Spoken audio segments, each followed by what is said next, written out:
there, creeps.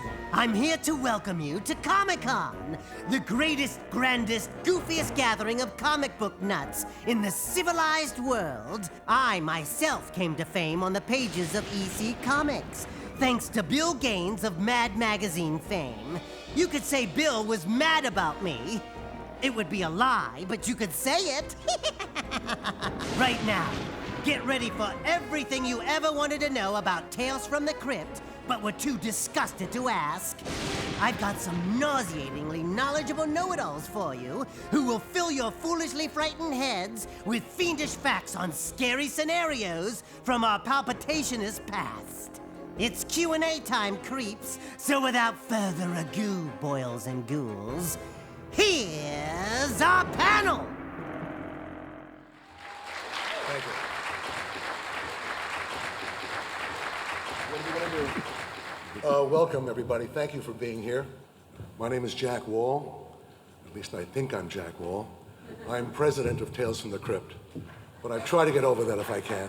No, thank you. I'm going to introduce you to these wonderful, wonderful colleagues of mine who have made great contributions to an incredible property. Tell you a little bit about them, and then we want you. We'd love you to ask us all the questions you've been dying to ask about Tales from the Crypt.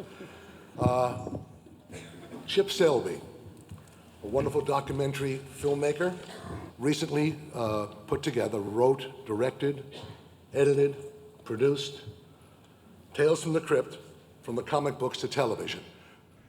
I wonder if anyone's ever done the horror comic controversy, because I knew of EC Comics and I was a big fan, having discovered them when I was a teenager, and I thought, now that's a great story. I mean, not only would that be fun, but it's such a great story because you have this dramatic controversy and the Senate hearings and all of that stuff.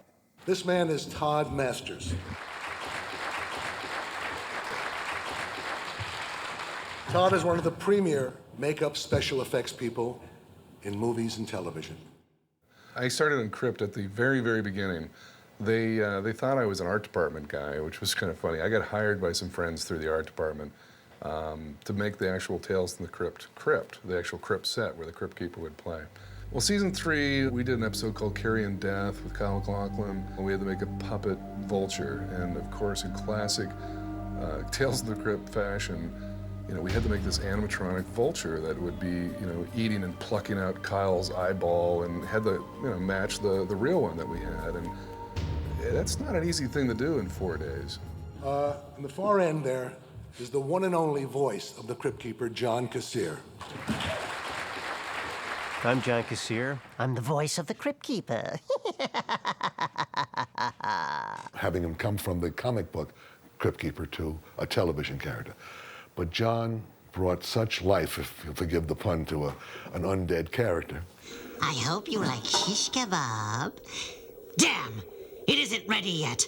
Bob's still moving. Sitting next to John is A.L. Katz, Alan Katz, a brilliant, brilliant, brilliant writer, producer. The intention was it was going to be 13 and out. And we were, I think, able to deliver a show that was probably as good as the first couple of episodes in the first season. The third season, I think, was supposed to be its last season, originally, as we started to do it. Seated to my right is a man named Digby Deal, noted author, critic, another brilliant. The guys on this panel are just unbelievable. I went to Joel and Dick were kind of the managing partners, and I said I had an idea to do a coffee table book. And I thought doing a compilation, an archival book of all that took place with Tales from the Crypt would be a worthwhile thing to do. But who should do it? Who should put it together? Who should research it? Who should write it? Who should oversee it? Who should get the right people to have it published? So they came to me wanting to create a book like this. Mainly, they only talked really about the television show. My initial reaction was negative. I said, no, I'm not interested in doing a coffee table book that's basically just some kind of a fan magazine for the television show. Thanks, but no thanks.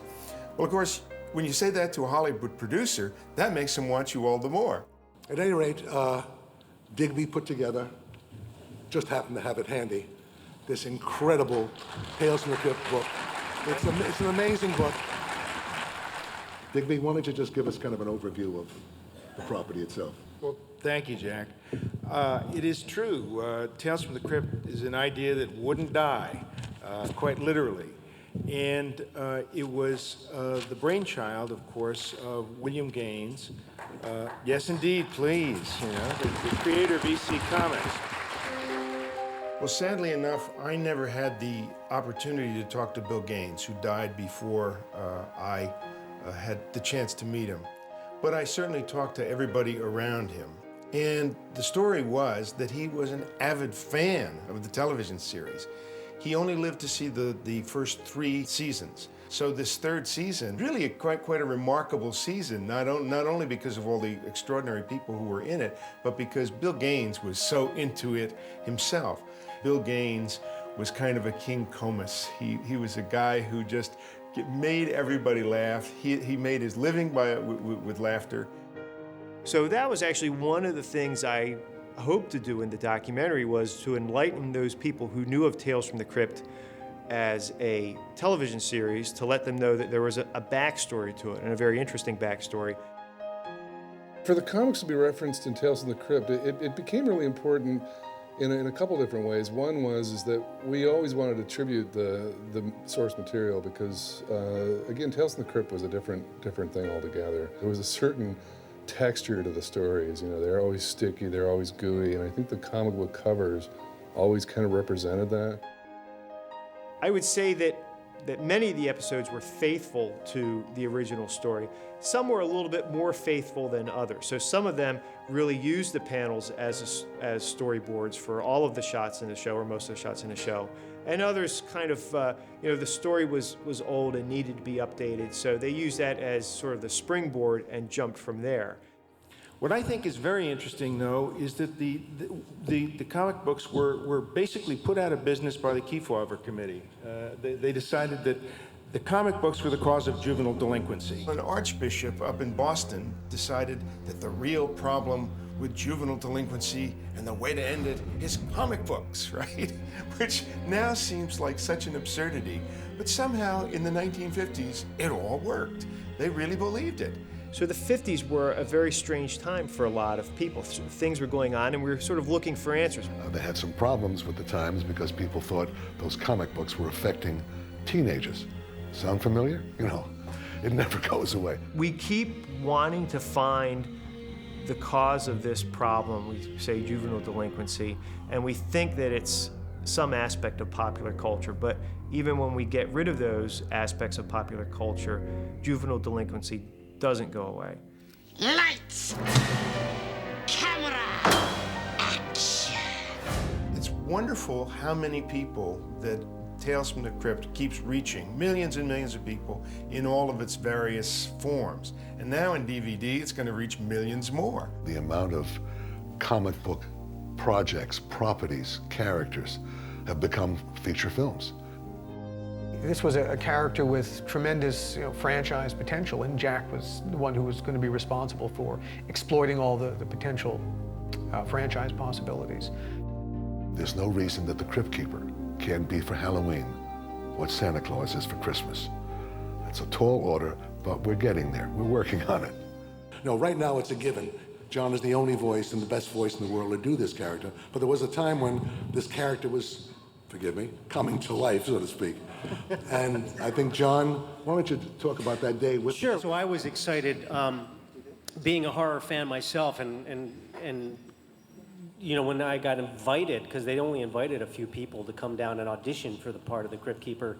I had collected the comic books as a kid, so I was really excited about it. Of course, my mother used to take them away from me and throw them out. I consistently remind her how much they'd be worth if I could own them and sign them now. But she thought it was, turning me into a delinquent. So She was right.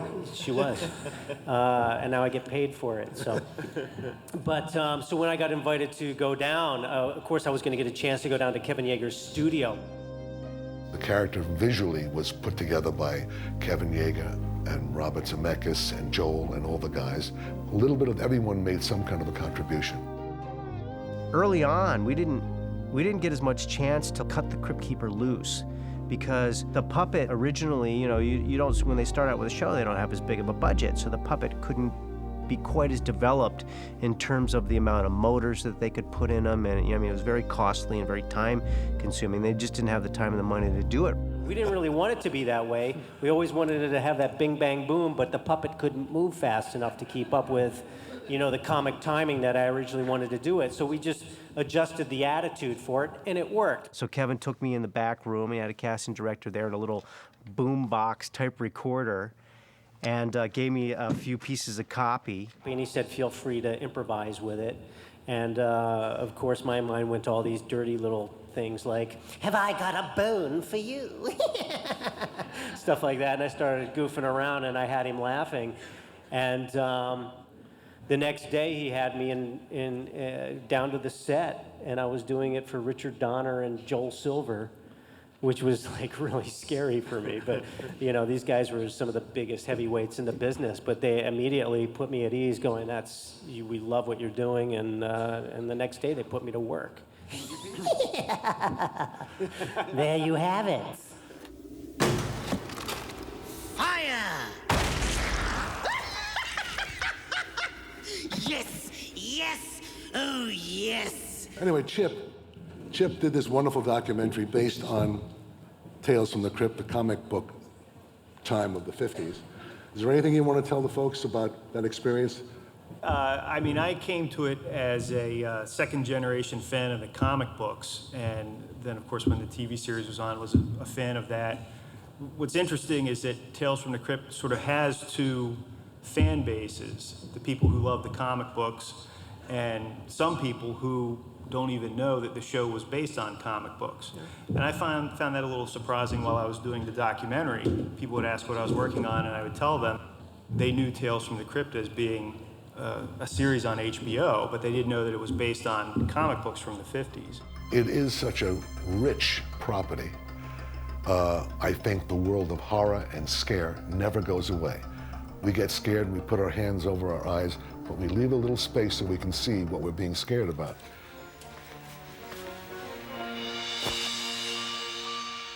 We all have gone through that where we're watching something on television or in the movies, and you see the main character going to the closet, and the bad guy's in there, and you're like, no, don't go in there, don't go in there. And we've all done that, or we've all seen that. So I think we all just, we love to be scared. We get a thrill out of it, and horror movies or horror television or horror comic books is one way to experience that. I don't remember scare and horror ever being as popular as it is right now. It never goes away. It's, the curve goes up, it goes down, but it never disappears. And I think in the category of that genre of scare and horror, you got to go a long way to find anything better than Tales from the Crypt. Because of the way that the show was done, there is a timeless quality to it. It will not get old. And that's why I think it continues to be relevant, because the message is universal, and of course the way in which it was delivered was timeless. You can watch television from 50 years ago, and somehow it still holds up to some degree. Tales from the Crypt will be around forever, in my opinion. I hope I am.